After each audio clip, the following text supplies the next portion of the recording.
Hi, everyone. Welcome on the digital exchange on digital formats. Today, you're joined by myself, Valeria, from the international office, and Becca from Georgia. Uh, and okay, perfect. And we will be talking to you today about all the things digital. So, Becca, you can maybe shortly introduce yourself. Yes, well, as Valerio already mentioned, my name is Becca. I'm 17 from Georgia.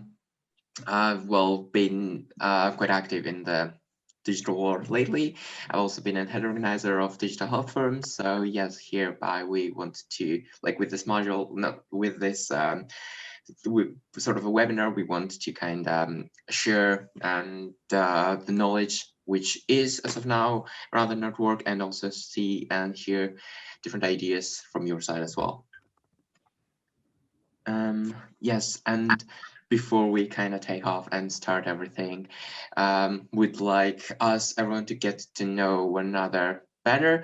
So I'll ask you to write in the chat following information, which is also on the screen. So that's going to be your national committee.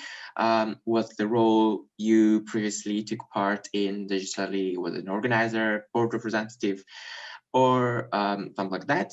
And finally, if there is any favorite moments of yours from a digital event you would like to share with us.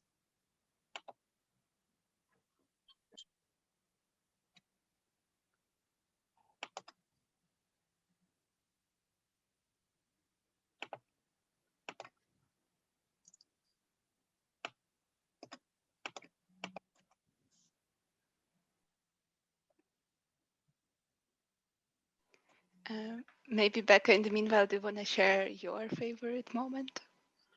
My favorite moment. Yes, I can share my favorite moment. Okay, so well, it's kind of hard to choose, but one of the favorite moments would be the time when I was head organizer, because back then on the Digital Health Forum, I wanted to do something different, which has not been done before, even though like 2 digital events will already happened.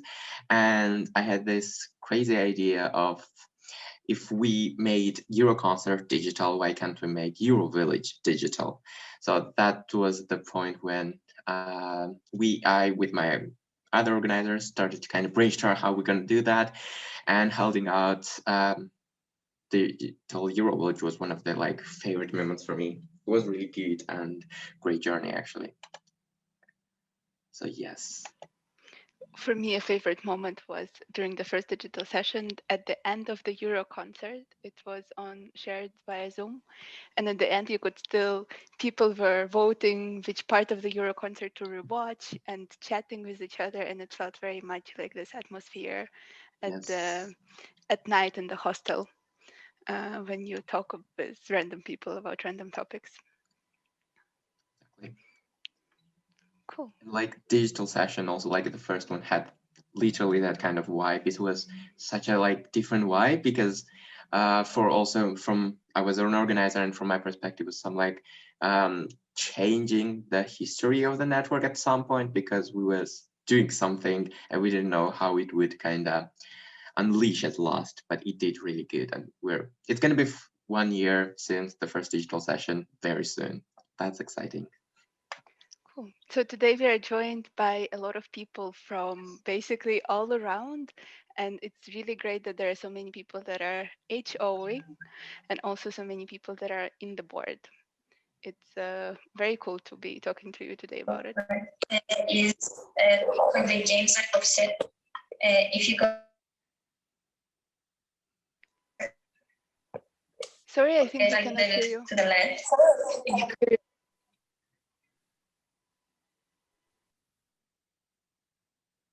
Okay, I think we can go on. Yes. Um, Um, we can, so we're going to introduce the kind of agenda for today,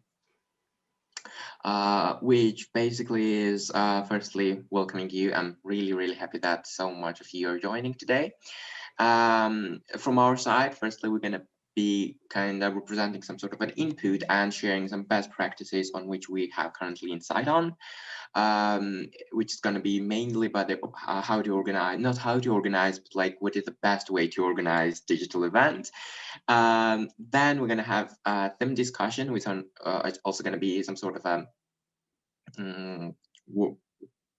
well, I want to ask, we're going to be split in different breakout rooms, and we're going to have 25 minutes to work on that. And at last, we're going to have, like, we're going to, like, end up the whole thing with the Q&A. If there is also anything you want to mention and bring up after the discussions, we'll be really free to listen to you.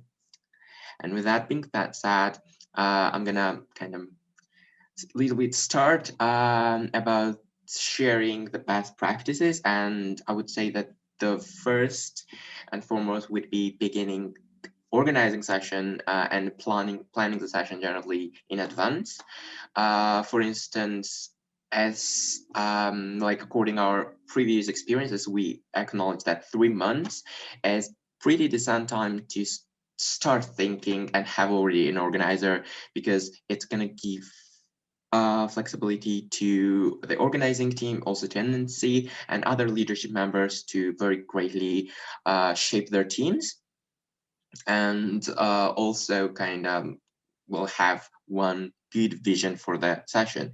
That's going to be also from the organizing team, for the media or academic team, and also for the organizing matters, what also means opening calls, I don't know, setting up partnerships and all those. It's going to be really good for all the teams to have more time before the session. So if you were planning, if you're an NC board member or something like that and planning to implement a session, bear in mind that as much, even though it's a digital session and it seems that it might be very easily implemented, still like save some time for the implementation, because it still needs to be kind of organized.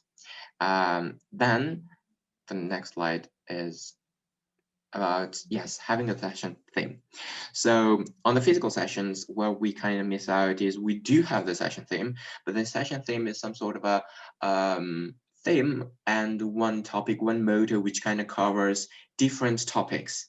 But it's not some like dedicating oneself fully to the topic, which is going to be like, and like fully dedicated to one topic and working around it.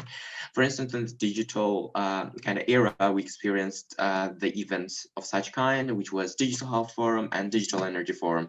For instance, on the Digital Health Forum, everything, all the committees were connected to health-related topics. And it is actually really good at some points, while on the physical sessions, you less likely be able to dedicate the whole session to one theme. It might be a little bit hard because there are logistics, finding partners, but digitally it is way easier. And like other advantages of organizing this kind of event digitally would be the organizers might directly approach to the organizations who are working in a field, such as, I don't know, environmental issues or something like that. Academic teams like the president and the board will also have a better understanding on like what topics to cover. And at last, I can say that media, it's going to be also way easier for media teams to operate in such kind of theme, because they will know like which path to follow. And one other, like as the last point, I can say that also participants will know what to expect from a session. For instance, if there's a session called Digital Health Forum or Digital Energy Forum, well, I know that there are going to be things discussed about health. So if I'm really passionate about health and it is, I don't know, I'm university studying about these kind of topics or so, I will be more motivated to join the session. And the next slide is about outreach and new partnerships, digitally. Well, one of the actually digital sessions have many advantages, but this is one of the highlights from my side. I think it is that it gives a huge opportunity to everyone who would barely be able to participate in a session physically. They still are given well, they're still can't do the opportunity to take part digitally and online because they technically don't need to spend any money on they still can get many and huge kind of insight from this and meet new people. um it is really good also digitally if we start kind of um partnering with other organizations. For instance, in a country, like on a national committee basis, there can be different youth organizations in the regions which we can reach out so that they might potentially have some different resources, human resources, I mean, and we can kind of grasp every kind of resources so that we'll reach out as many people as possible. And yes, that is mainly it also. And themed sessions might also help in beginning new partnerships because if there is one organization, I can also mention once again, maybe working on the human rights or women's rights, and you might have not been able to approach to them before because you didn't know that they might not given you money because, well, previously I think it was more about partnering because we need money, and digitally we can just partner so that we can get speakers from them or something like that, and that is already partnering and that might give you a benefit in the future. So the next slide now is going back to the preparations, so that after, as we already mentioned in the beginning, 3 months is really good time to have like spare and for the preparations, and especially, well, that or like firstly, I kind of talked about the organizing perspectives, but it also is really good for general officials perspectives. First, it can be that general session will have more higher quality output because everything from the academic, from jury, media, organ side will be more well planned, and also there will be like stronger bond between officials as well because they will be already working on this project for a bigger amount of time, and like preparing these trainings can also be different in the digital world because it is really easier to invite other people to give trainings to your team members. For instance, from the media perspective, you can team up with other sessions and do some collaborative CMO trainings for your media team members so that they will gain more insight from various perspectives, and you're not going to be the one giving them this kind of modules. So that is really good for them to see these things from different people and gaining, like having more wider horizons, I would say.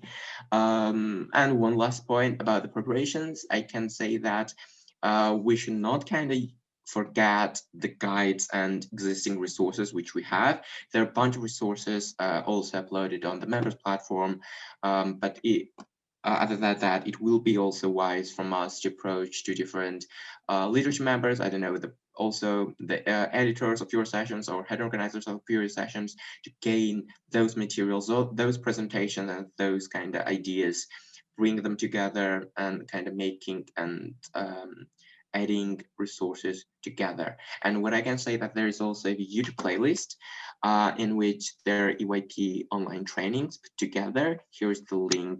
I think we'll be also able to send the link on the letter. And yes, from this, now I'm gonna give the floor to Valeria. Mhm.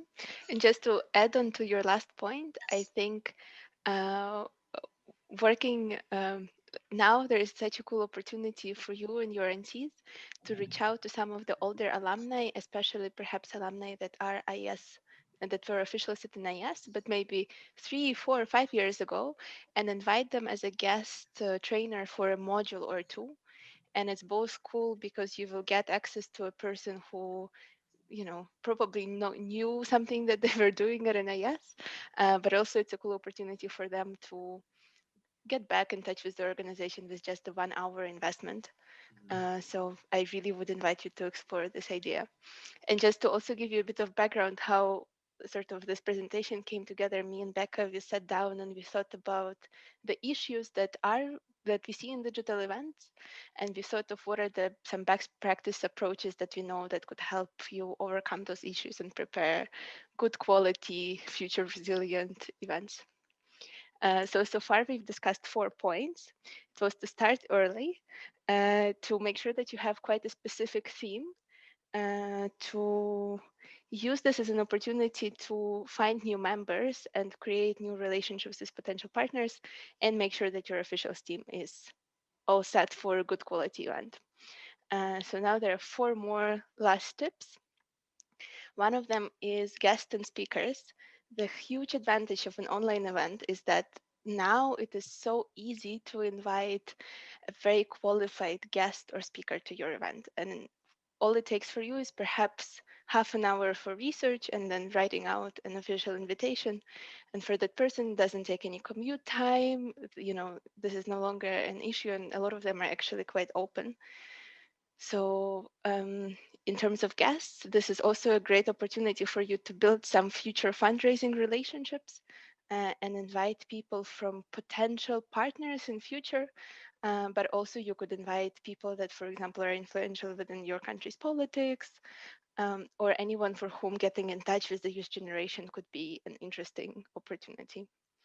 And as it comes for experts, what we found, first of all, you could look into, again, politicians that work in special committees on the topics, but also something that I found to be perhaps the most responsive audience are the academics that have published research in a specific topic. I think they are especially excited to talk about something they know so much about to an excited young audience, and they have a very different experience from university lecturing with us.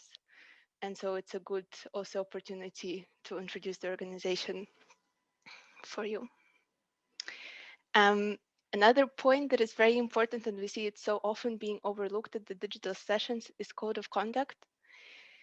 It really is an important document also for online events, and we really encourage you to use it. There is a template available on the member platform. It's quite easy to adapt it and make sure that people sign it, and it also helps people to understand what are the expectations of being at an EYP event and what could they do if something goes wrong. So please don't overlook this. And then another point on the well-being. Um, I think it's in general a very big topic, and I'm sure you've noticed how important it is and how easy it is to sacrifice it now in online events. And in general, whenever you plan the program, we really encourage you first to make sure that there are appropriate breaks, and then if you can, give people 2 hours for lunch. Um, and then second, make sure that when you plan the program, state clearly which formats are mandatory and then which ones are optional, so that they have a bit of choice and they could take some time for themselves and take a longer walk and be a little bit disattached from their computer for a couple of hours. And then another really important point here is about the fun and work balance, because usually I think that is quite also often overlooked. At an in-person event, you have a lot more opportunity to have those informal conversations with people and just enjoy it for the fun it is to connect with someone new. And online, you might be more prone to focus on the work. So I really encourage you to make sure there's also fun. And finally, our last tip is to remember that you do a follow-up. So whether you're an organizer or a board member, it is so important that after the event, you reach out to people that participated in this event. This is their first EYP event, and you give them an opportunity to stay connected. So that might mean explain what being a member means in your country and how they could become one. Could be pointing them out, pointing a next opportunity for them. Could be adding them to whatever communication channel that you have and sending some links to the Facebook or whatever other pages. It is just important that those people are not lost and that they don't just remember, oh, there was this one nice digital event, but that they actually can then connect the name of the event to the name of your NT. And additionally, it also applies to your partners. They also need to really remember that this event was connected to your organization. So it could be a good idea to schedule a meeting with them after your event is done and discuss maybe future potential projects you could work on together. Yes. So that was our little knowledge sharing for you. And now we want to enable you to discuss some things amongst each other.